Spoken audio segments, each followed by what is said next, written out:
Whoa. Hello, and welcome to our Friday webinar. We are back with Dr. Tom Tully. Welcome, Dr. Tully. Well, hello, Laura. How you doing? And also looking forward to learning and about birds with all of our attendees today. That's right. Well, actually, we're going to be the ones learning from you because we're going to be asking you questions. This is another great episode of Ask the Vet. So, Well, always good questions. So we're looking forward to that for sure. all right. While we wait for people to log on, I'm gonna share a video that I found, and I want to ask you what's going on with this bird, and you can give me your insight. Okay. Let's see if this works. I thought this would be A miracle bird. Here we go. Okay. Tell me. Oh shoot, that's not it. Let me do this. Okay. He's digging for gold. What's going on? Is he gonna be okay? Yeah, he's gonna be fine. He's gonna be good. And look what type of bird it is. Who would expect anything less? I know, right? Oh, yes. There we I'm go. telling you, a kite. So, I mean, yeah. He's digging for, Or he may be stuck. or he's like doing that whole thing where Yeah, you step on a Lego and it hurts, right? There we go. All right. Just thought I'd ask that. Okay. Full fun. There's so many fun videos out there, but I guess you have to be careful on what the situation is, because there are some where the bird might be doing something cute, but maybe not in the safest environment. So we want them to do cute things by themselves, not with like dogs and cats and other things like that, and bigger birds with smaller birds and stuff. We want them to do it by themselves. There we go. Yeah. All right. Let's see. If you do have a question for Dr. Tully, you got to please use the Q&A button and not the chat feature. And so we are speaking there. We did have a Stump the Vet question left over from our last episode, which is always awesome, because then you always do your little background and you do your investigative, and then you come back with an answer. So why don't we start with that, and then we'll take questions. Yeah, well, I think as we had last webinar, somebody had asked about omega-3 fatty acids, and they were wanting to know about, well, how much do you provide, and how much should you provide? And I said as far as the supplementation and nutritional benefits as far as birds are concerned, apparently there's not a lot of scientific, I guess, evidence that it does occur, but there's no reason to believe that it doesn't, of the benefits of omega-3 fatty acid. There has been some work done by Dr. Michelle Hawkins at UC Davis on this, but as it would relate, there's just not a lot of scientific evidence, and I think that comes through on almost anything you read. That's the fact as far as how much to give and how to give, but the omega-3 fatty acids, as we mentioned, are different products, and in particular Lafeber senior berries, nutriberries, and also on the Lafeber website is a wealth of information on omega-3 fatty acids. And so it talks about the senior nutriberries, and then also there's some of the information that I also was able to look up, that it's as far as omega-3 fatty acids, it's not necessarily a one fatty acid. You're looking at a ratio of fatty acids, and you can, again, it talks about the different amounts and different products, so you can find that, because there's some good information on that. But again, the optimum level is for citizens in particular is unknown. So again, Dr. Scott Eccles has information on the Lafeber website as it relates to that. There's also Dr. Eccles gives some information on how to provide it to the birds if you want, and goes through and provides recipes there. So that is what I would recommend. Again, like I said, the amount is unknown, but there's based on an educated recommendations there as far as how to provide recipes to provide that. But if you don't want to do that, because a lot of people don't have time to get over the cauldron and go and make up a brew, other things to do, that there are products with omega-3 fatty acids that the birds can get their supplement in that manner. And I'm sure that there's going to be more research that's going to be undertaken to try to find out a little bit more on the benefits or lack thereof of omega-3 fatty acids in parrots. So there you go. All right. Thank you for yeah, I love that you didn't forget. It was probably keep you up at night, right? Now you know. No, well, you know, it's like if you take a test or you do it's even it's even like treating your patients. A lot of times you just don't remember the patients that turn out well, right? That's the way they were supposed to turn out. You don't remember the questions that you got right on the test, but you seem to always remember the ones you got wrong on the test, or the patients that didn't turn out like you wanted to turn out. So that's no. So, you know, it's kind of a learning experience and wanting to. Good point. All right. Learn myself. Oh, I think, are we frozen? Is it let's see here. That, or is, let's see if anyone else is seeing having a frozen. Am I frozen?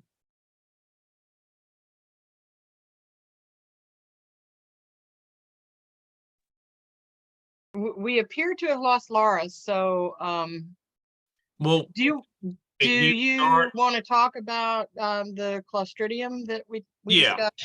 She's working on logging back in. Okay, there you are, but you're muted. You're muted. I can't hear you. Okay, little glitch. There you go. And then I got locked out, and then I'm back. Okay. Okay. All right. Let me ask you. Sorry. That's why this is fun, live webinar, right? You never know what's going to happen. Okay, I have a question for you. This is okay. So question is, we have a wonderful vet, and they put that in all caps, so they must be a really good vet, who has been so helpful to us with a current infection. Just got full results of a fecal gram stain.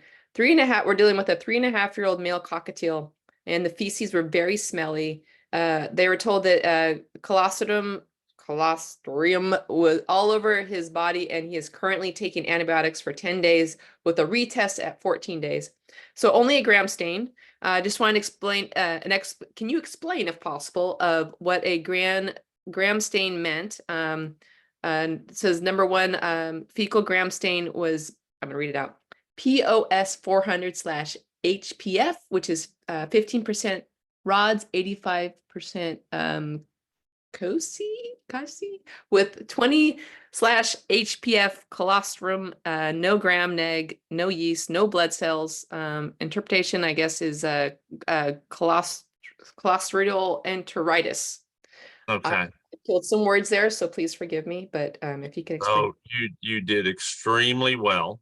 You did extremely well. What this excellent veterinarian apparently did was a gram stain, and it's a Graham's stain because it's named after Mr. or Dr. Graham, Gram. So it's his stain that he developed. And so this is a kind of a very common stain for microbacteria or microorganisms, bacteria in sense. It's kind of redundant, micro and bacteria. They're both small. You can't see them with your naked eye, but with HPF, which is high powered field, in that positive is the positive in giving the percent of the organisms on there. So they stain they put the fecal sample on a slide and then they stain it. And they do, first they stain it with ginseng violet, and then they have a red stain that they use. And so you have purple and red, and the purple stain actually infiltrates the cell wall of the bacteria, and so those are gram positives. And then during the stain, they'll use something to kind of wash the slide, and that takes and that shows if it doesn't have the purple, that's gram negative. Those are red organisms, and so they don't take up the stain. So you have gram positive or the purple, and gram negative or the red. And so birds should have primarily gram positive organisms on that. Now this doesn't, this tells you if they're gram positive and gram negative, and that gives you some classifications of different bacteria, groups of bacteria that would be identified as such. It doesn't necessarily, really, it doesn't tell you exactly what type of bacteria it is, but in general, when you're saying what's normal for the bird, it could be it's usually in the GI tract. A parrot, it's usually gram positive, primarily gram positive with a lower percentage of gram negative. However, that's normal, but gram negative can cause pathology or cause disease, as well as gram positive, which is why we go and the gram stain gives us an idea of what may be causing the problem, because parrot stool shouldn't have a bad odor, okay, which is good. But if it does, then that is abnormal. And so it could be caused by bacterial infection within the GI tract. And so this is something to look at. You do a gram stain, say, is it abnormal? That's just kind of a first test that you do. Then you can get a culture of the cloaca, of the crop, and or wherever, and that's generally where you're going to get a culture of for the GI tract. It could be the oral cavity too, but this would be more along the lines where they grow the bacteria, and you actually see, you can identify specifically what bacteria that is, that may be the pathogen, okay? And so the good thing about that is then they do a sensitivity test, which you can't do on a gram stain. The sensitivity test actually is where they determine what antibiotic drug that would be effective in killing that bacteria, okay? Because you can give an antibiotic and the bacteria eat it like candy. Give me more, because we're growing here and we're continuing to cause disease, but you're treating us with antibiotic, but it's not working.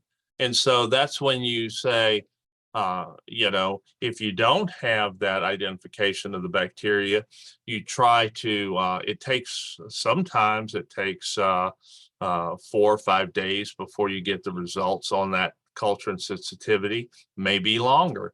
but hopefully it's by 4 or 5 days you have that back.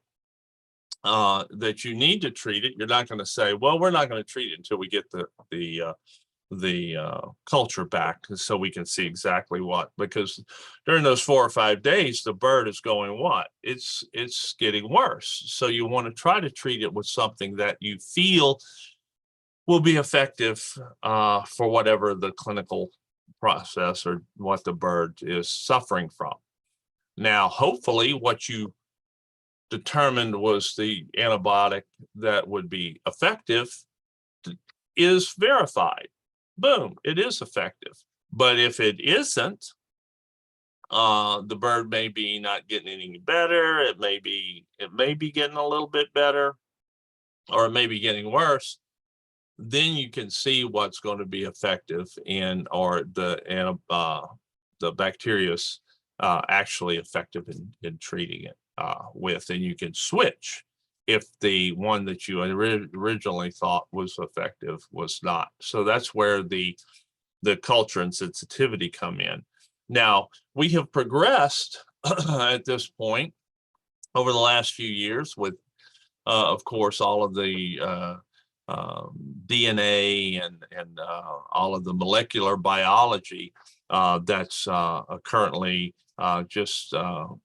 we're finding new uses for it all the time, where we can take cultures now and send them off, and it's called MIDOG, MIDOG, and they can look at the swab and they can identify the bacteria through molecular biology, DNA technology, and identify the number of organisms that are within that environment, which is great, because sometimes the organisms that may be causing the problem can't be grown up on a regular auger plate.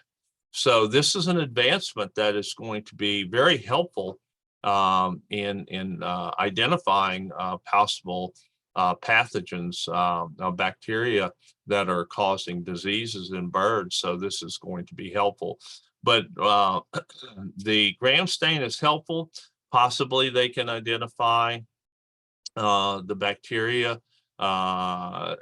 through just what it looks like. It's usually not the case with the gram stain, and you have to go with a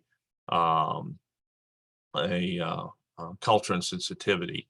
And those culture and sensitivities, like I said, is traditionally, historically, where you get a culture, you put it on an auger plate, grow out the bacteria, and then you get an antibiotic sensitivity to that specific bacteria that's been identified. Now we have molecular technology that can actually identify any bacteria, and you don't have to grow it out. And then they can determine, based on the composition of that bacteria, what antibiotics the bacteria will be most susceptible to. So there you go. Okay. All right. Are you ready for this next one? It's about Jane has a question about a 6-year-old male budgie that weighs 36 grams. They started exhibiting squeaking sounds when they fly. So the sound stops as soon as he stops flying. So they're thinking it might be a goiter that the vet treated him with Lugoil's iodine. It did not have any effect. So now they want to try a med compounded from thyrotabs. He doesn't exhibit any other obvious signs of illness. No abnormalities are heard in the breathing when they examine him. So could this squeaking be caused by a thyroid tumor? And what diagnostics do you recommend? What could cause it? What could cause the squeaking? So they're hesitant to let him fly a lot because of it. So, so what do you think? Yeah. You heard that before? I have heard as far as and it's been published about thyroid tumors in budgies in particular, and budgies are susceptible to cancer more so than many species of parrots type birds, and so it is iodine deficiency, you have an enlarged thyroid, and then then it kind of causes a disruption in the normal airflow. And so you have squeaking as it flies. Is that how you described it? Then, I mean, I can hear the budgie flying from here, but Yeah. Squeaking sounds when they fly. So I can hear the little budgie, as it's flying around. Yeah. Now, one of the things that you look at is is it possibly a thyroid enlargement? Okay. Now, a lot of this was kind of written and described back in the 70s, 1970s, 1980s. A lot of the budgies were just fed seed diet. A lot of budgies may still be on seed diet. But with as many budgies out there that were on a seed diet, that the number of thyroid problems were what I would consider very few. It was uncommon. Could it occur? Yeah, it could occur. Now, the thyroid is again in the neck area that you have the region, and so you would look at the thing if you had an enlargement, that there would be swelling in that area, what have you. I don't really think that I ever appreciated that in any of the reports that I read. And I can tell you, I don't recall ever actually getting a confirmed diagnosis on a thyroid budgie since I've been in practice. Okay, for me, seeing a number of budgies, liver tumors, I can't tell you how many of those I've seen. I can't even count. But nonetheless, it has been described. I think that it will be difficult to identify because of the size of the bird. You have a 36-gram bird. A lot of times you're looking at trying to determine thyroid levels on a 36-gram bird. That would be difficult. That's how you kind of there's different thyroid hormones that they measure, and so there's not a lot of information on that, but there are some normals that have been published. Now, it's as with any diagnostic test at this point in history, the more blood you can give them to run these tests, the better they feel. And there's not much you can give in a 36-gram budgie. So that's, as far as testing, that would be very difficult for many veterinarians to do. And depending on how much blood they need, I'm not really sure how much they'll need to run it, but they may not be able to get enough anyway. So you have that issue, and so there's not much you can do to try to identify it. You can take radiographs, radiographic images, X-rays to see if they're enlarged, but in most cases that would be somewhat difficult to do. Because it doesn't, I guess, take much of an enlargement to maybe disrupt the airflow to cause it squeaking. So the best, and I think in the cases that were described, is that people would look for a treatment response. Now, you've been treating with iodine, and if it was in fact or is in fact a goiter associated with an iodine deficiency, you would expect to see a treatment response where the bird would have a lack of this squeaking as it flew, and I put if it was associated with goiter, if the thyroid would return to a normal size. So that brings us to, there may be other causes or associated with this squeaking. It could be due to just a something has affected its airflow. There, and the squeaking, if you're looking at squeaking as it's flying, where's the squeaking coming from?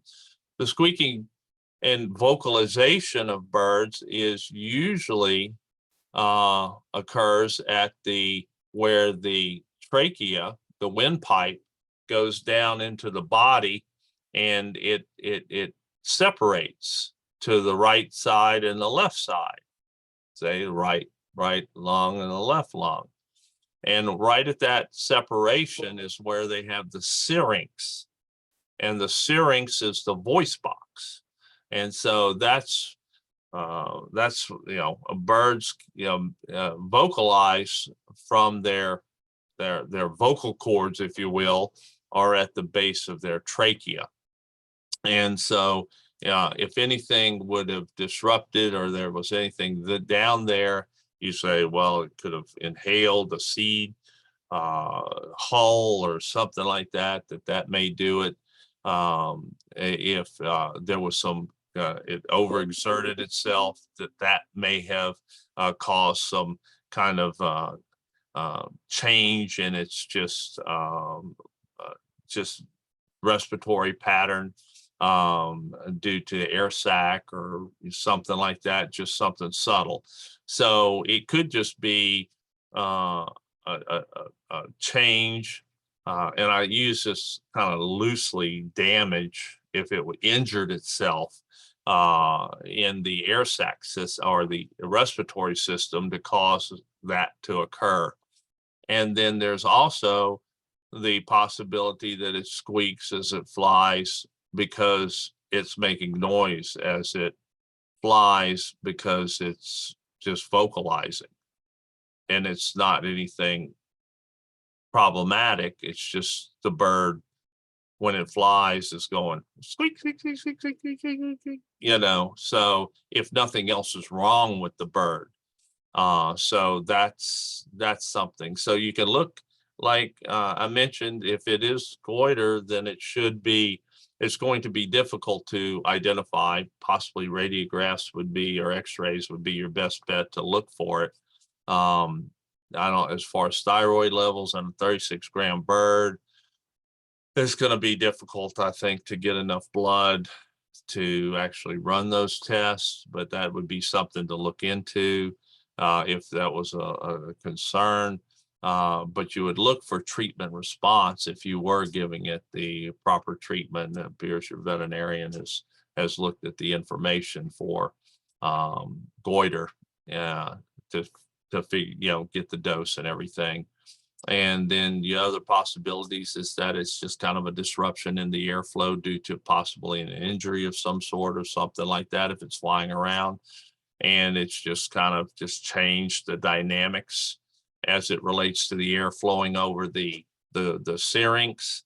And then you have just the bird vocalizing because it wants to vocalize when it flies. So that's a good question. And would you restrict the flying until you get to more answers, or? Well, I wouldn't necessarily restrict them flying if everything else is good. If it doesn't seem to be like overexertion, or if there doesn't seem to be any problem with the bird, then just because he's vocalizing as he's flying, but and he appears to like to fly.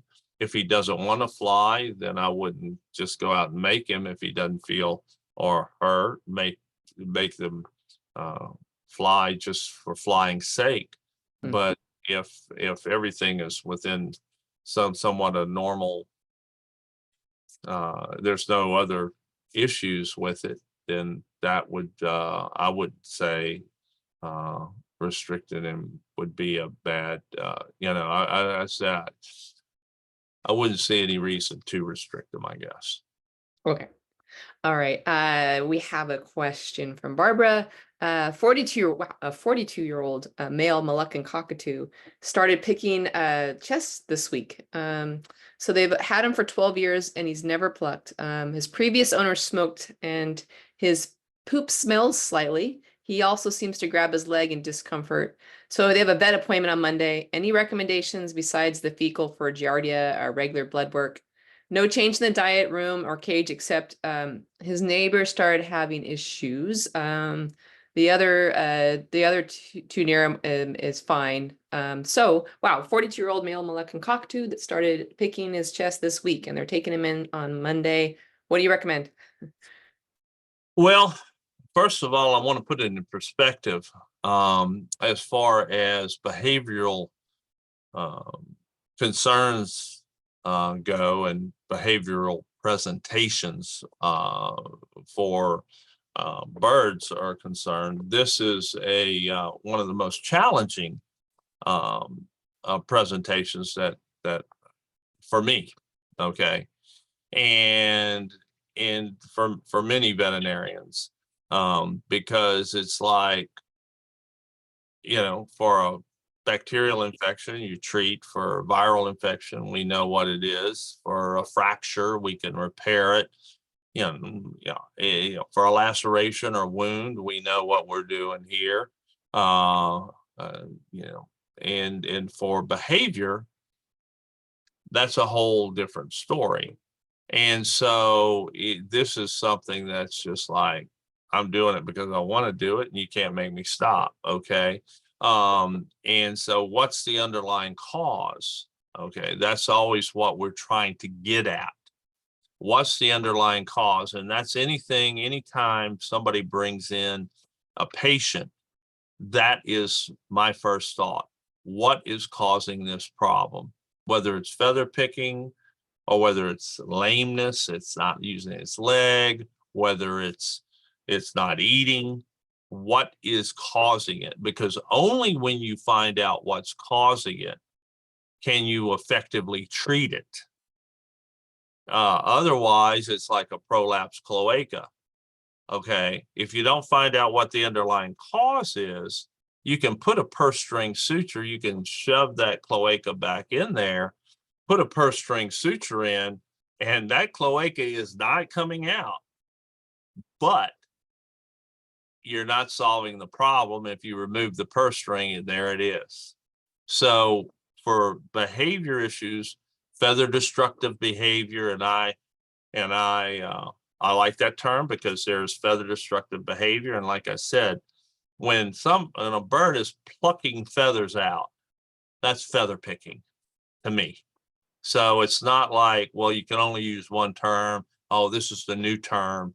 No, it's different to me. When you have a bare bird, it's feather plucked. It's not feather destructive behavior because there's no feathers there. And so that's just my humble opinion on that. So if it's, whether it's destroying feathers or whether it's plucking the feathers out, then what is the underlying problem there? And so that's where any information you can get, because the birds, we have smart animals here, and any information, and I can say to the person with question and to all of those on the webinar, any information you can provide is helpful. And we're talking environment. We're talking changes in environment, no changes in environment, anything that's been happening, because as I mentioned before, there are issues that occur where some people may even come in and know why the bird's feather picking. I had a bird that came in, and Lauren, as I've mentioned this before, it plucked all of its feathers out.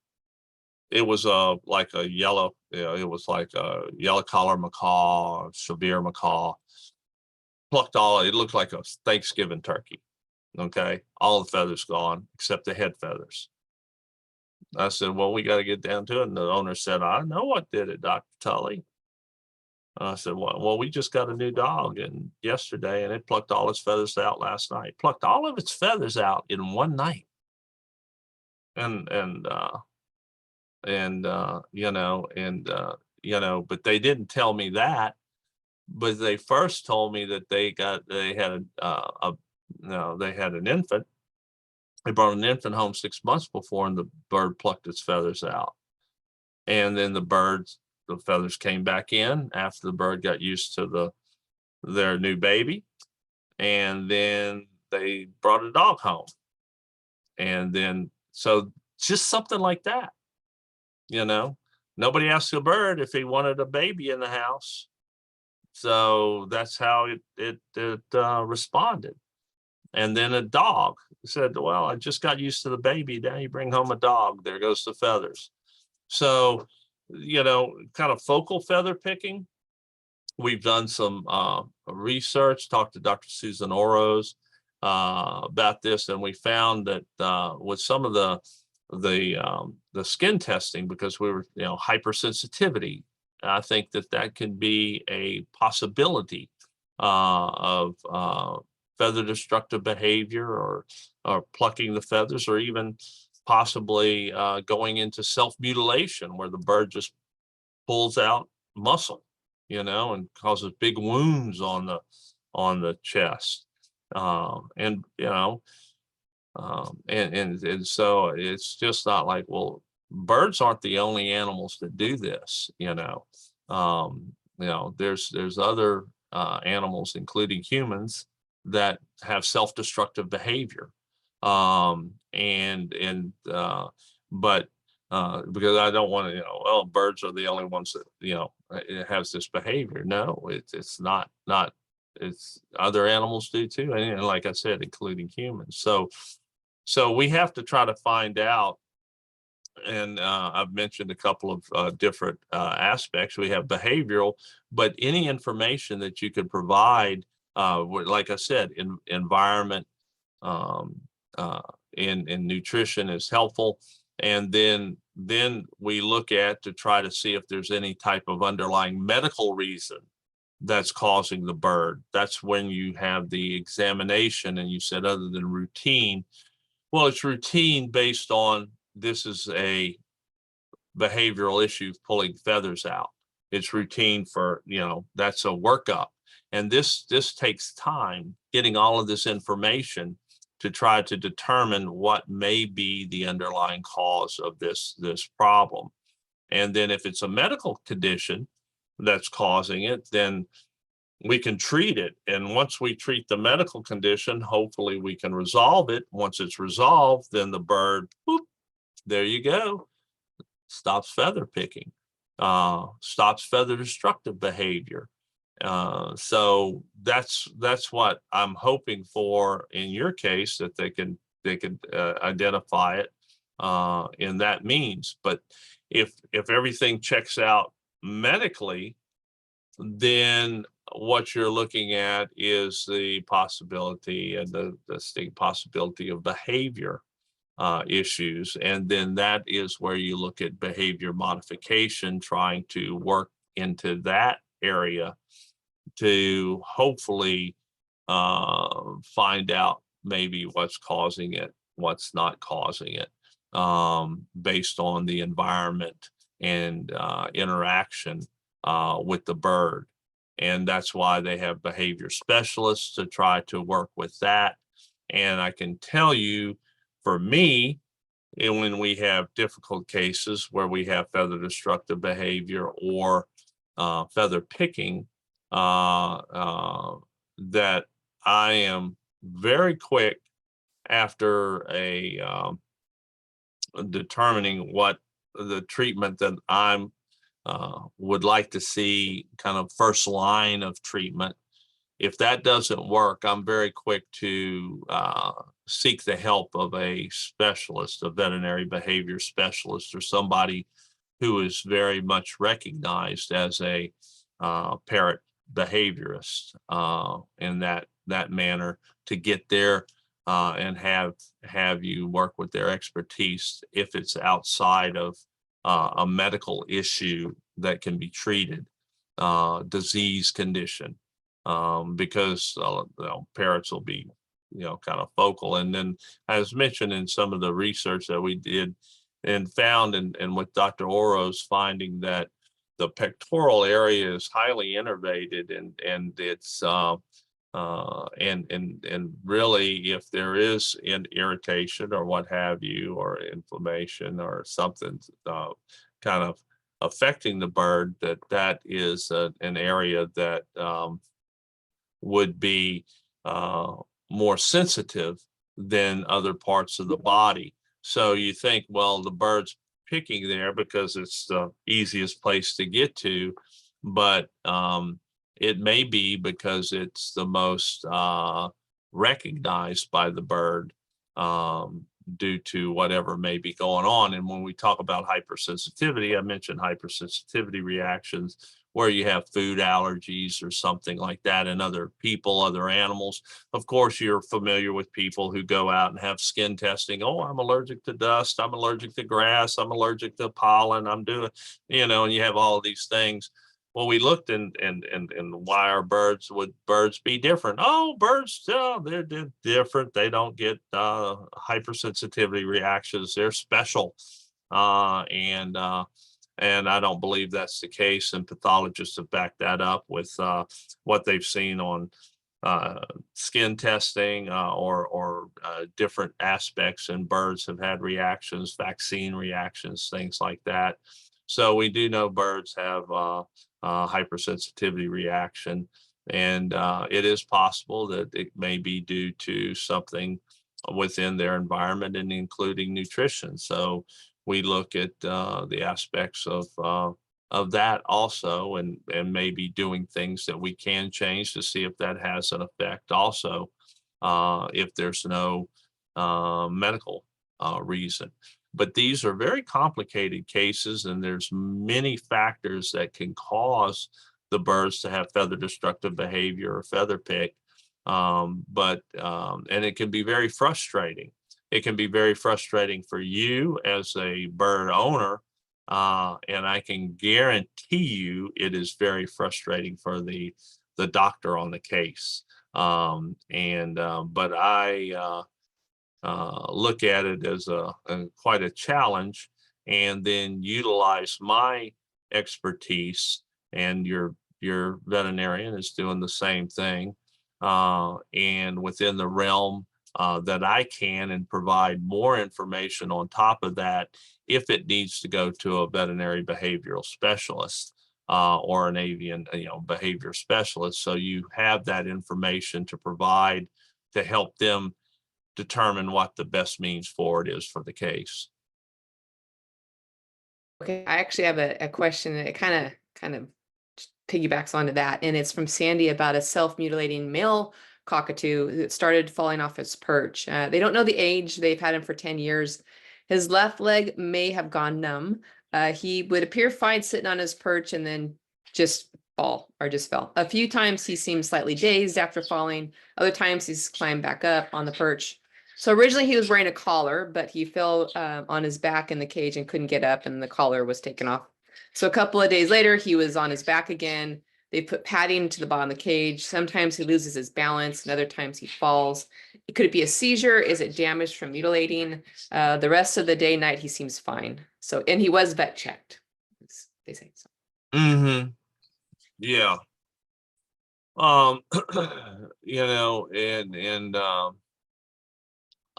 Again, that's difficult, and that's frustrating, and I know that she's disappointed in the condition, and would like to have the bird in better condition, and not doing this. The one thing that you have to look at it on something like this is to see what in fact is possibly. There's a couple of things here, and you have to take each one and try to determine what the best way to resolve each. And so you have to kind of compartmentalize the problems. what are the problems, what are the priority, you know, what's the priority, and how to identify what's causing the problems. Here, one, we have self-mutilation, you say. And so that is in and itself, in and above, is can be determined to be the top priority, right? Because the bird's just chewing hunks out of himself, you know. It could bleed to death within a short period of time. So you have to stop that and try to determine if you can what's causing that. But I will say, if you do have that, you have to you have to prevent the bird from doing it. For one, if you don't, it could die due to bleeding, having hemorrhaging to death. And then the next thing you look at is it'll never heal if you have the bird have access to it. So you just have an open wound here. And then usually it's bandaged initially, and then that's also difficult because the bird will probably rip the bandage off if it has access to it. A collar on the bird, you just have to determine what's best. A typical e-collar, we don't really put typical e-collars on birds where you have this big radar, send me the rays. We don't usually have that. We have a foam collar that goes around the bird, and then that prevents it from going down and doing damage. But all of that needs to be treated. The other thing is that you have this leg issue. Okay.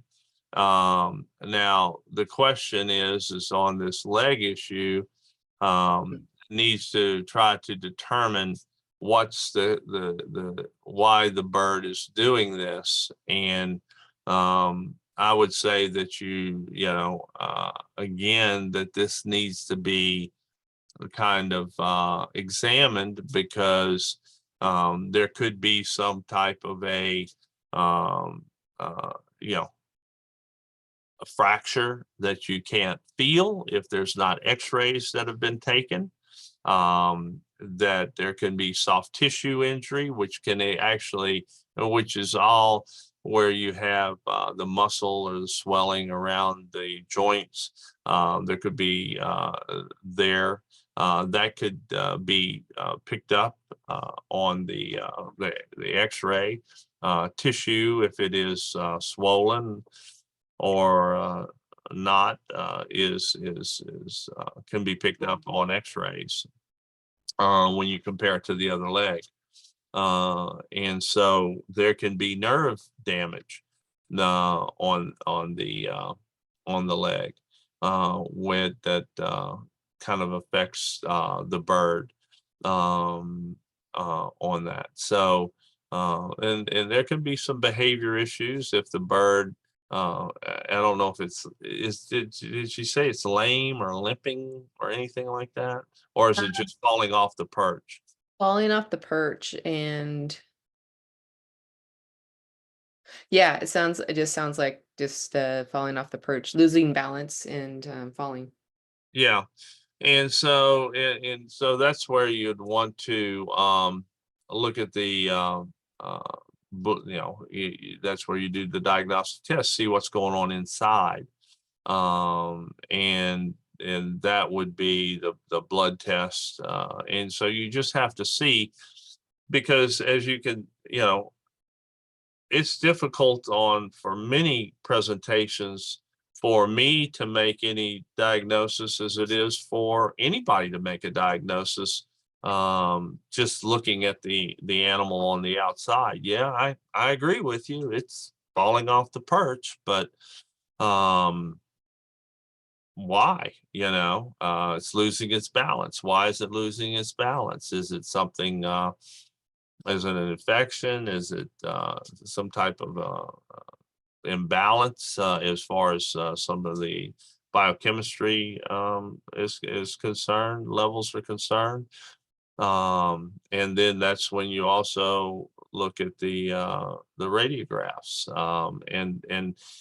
and you have to target. And this is the one thing about doing diagnostic tests in birds. You're like, oh, well, let's just do everything and see what we find. No, that's not the case. It's targeting those tests. Well, what do we need to do to get the information we need to treat the bird? The least amount of testing for the best results and get the most out of those tests. So that's what I would say with this case. And then you can find out, try to figure out why this bird is self-mutilating, and see if that can't be resolved, because a lot of time it's cause and effect. Sometimes it's not. Where this happens or this is occurrence and that happens. And so it self-mutilates after that. Also, this falling off the perch, is it related? Is it correlated to a time of day, an event happening, something where the birds, gets, is the bird so focused on chewing itself that it falls off the perch? Is there something that's is falling off the perch associated with the feather picking?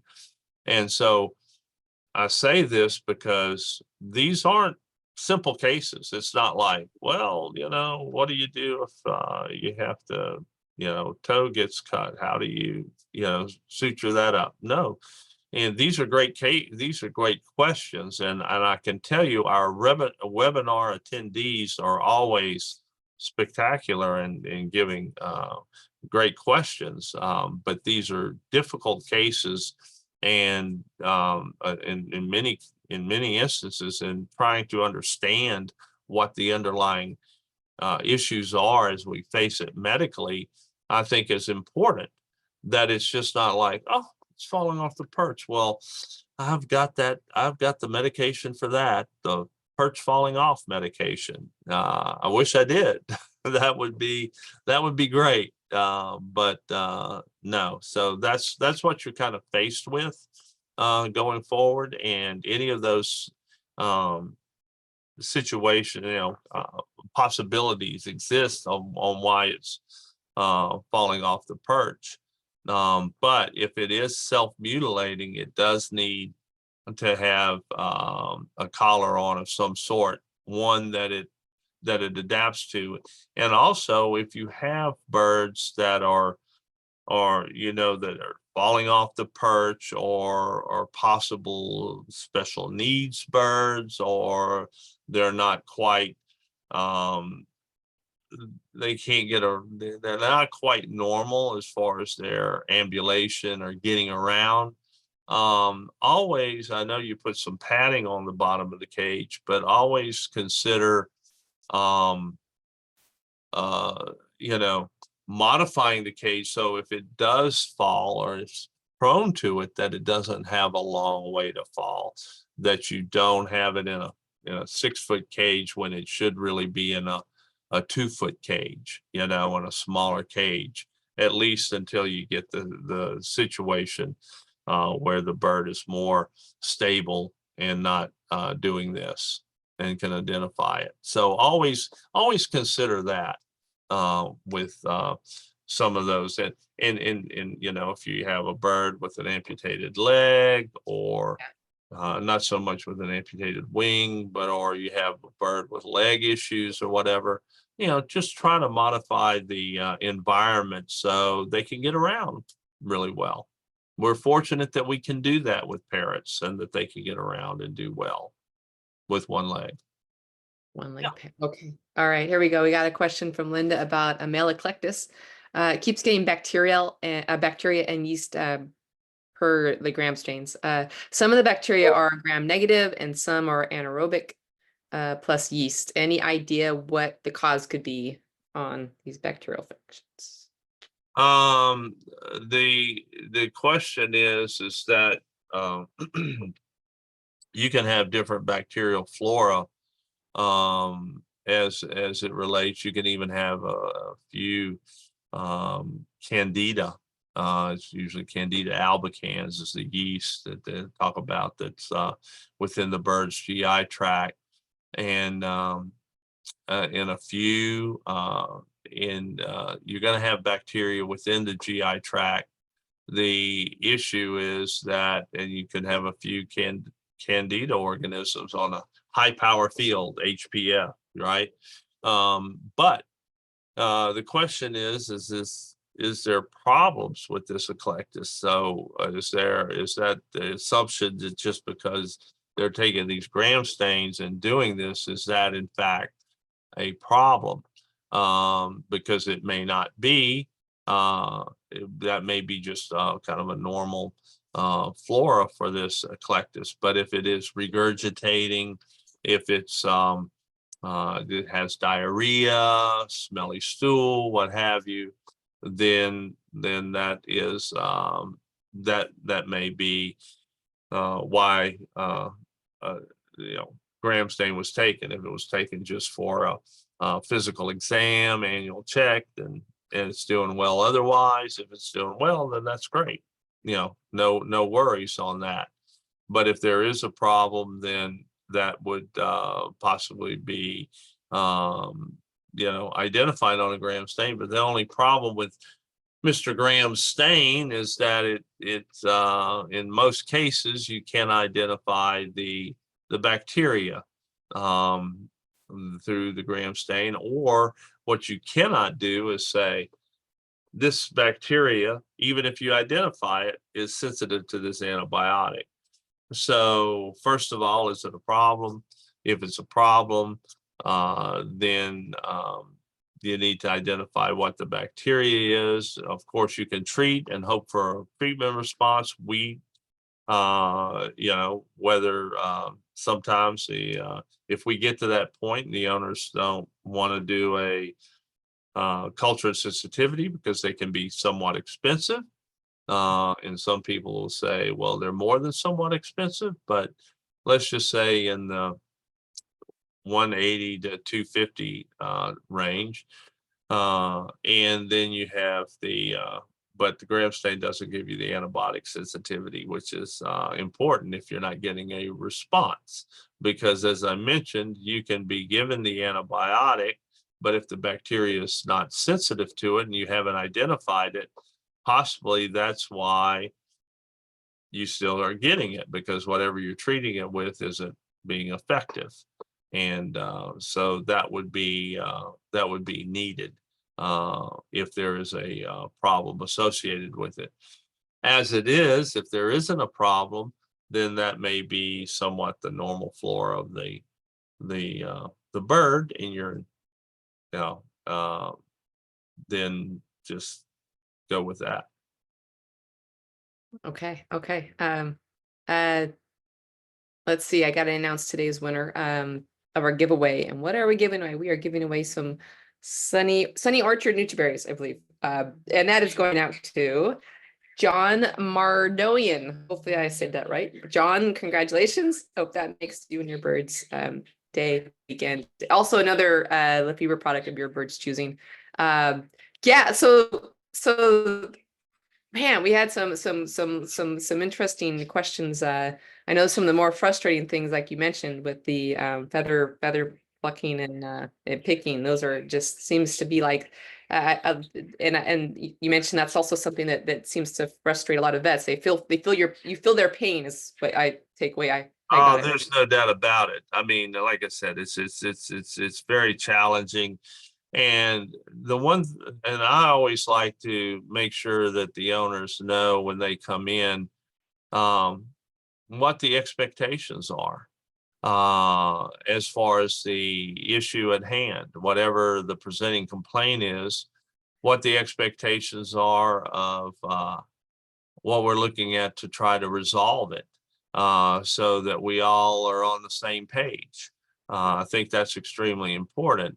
And with feather destructive behavior or feather picking or what have you, it's going to be a process. It's not going to happen. There's no magic pill that I'm going to be able to give to the bird to get it to stop. I mean, we go through, and hopefully early in the process, we're able to identify. And like I said, it's a team effort. It's a team effort between the owner and the veterinarian to try to resolve this problem, because it's the information the owner provides. It's what the owner does at the house with the bird.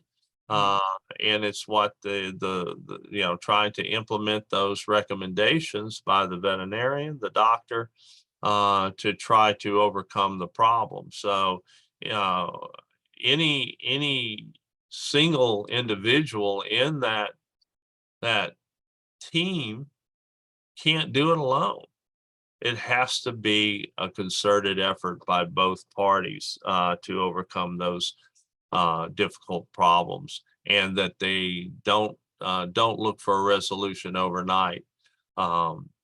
They resolve. I can guarantee you. I mean, it's frustrating, but I can tell you that these cases resolve.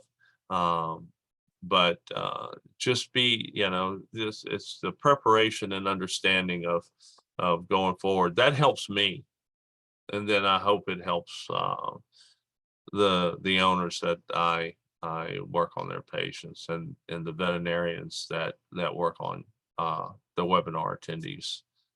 Yeah, I like that you mentioned it's a team effort. They like you got your back in there. You got Yeah. that's a good take on that. All right, Dr. Tully, thank you. I'm going to give everyone a sneak preview. Next Friday, we're going to be on with Lisa Bono, another episode of The Gray Way.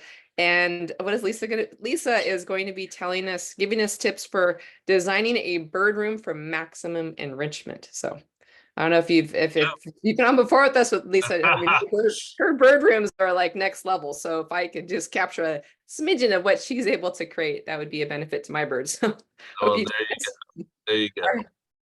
But thank you, Laura, and thank everybody. A fantastic group. Thank you so much. Look forward to next time. Yes. And you know, I always say this on the newsletters I send out, that you don't have to have a question about your bird. You can learn a lot from other people's questions that you could take back to what you can glean for your bird. So there you go. All right. Yes. Yeah. Wealth of information. So. All right. Well, thank you. All right. And thanks Lafeber for sponsoring us. All right. Thanks, Dr. Tully. All the best. All right. Have a good June, July 4th. Oh my gosh. Yes, that's right. Yes, that's it. Summertime. Summertime is upon us. Okay. We'll catch you later then. All right. Bye-bye. Have a great weekend. All the best to your flock. Everyone safe. Until next time. Bye.